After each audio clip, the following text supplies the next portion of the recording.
लौ साथीहरु फेरि आज पनि आए न्युरो टिप्न। हिजोको भिडियो देखेर एकजना दाइले कातनेले पल्टाएको एक्लै नखा तेरो पेट धादिएला मर्लास भनेर भन्नुभयो।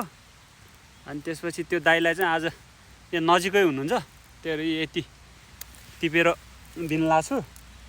अब टाढा पठाउन चाहिँ मन थियो, अब यहाँ हाम्रोतिर यहाँ कुरियर गर्नलाई चाहिँ अलिकति सम्भव नहुने ठाउँ छ, त्यही भएर त्यो दाइ चाहिँ फेरि यहाँ नजिकै हो। अहिले साँझ लिन आउँछु टिपेर राख्दै भनेर भन्नुभएको थियो, त्यही भएर आजलाई यति चाहिँ टिपेर राखेको छु। अनि फेरि मलाई मेसेजमा नि यो त खान हुन्न, यो त न्युरो होइन भनेर नि भन्दै हुनुहुन्थ्यो। अनि जापानिज बुढोलाई नि सोधेको थिएँ मैले।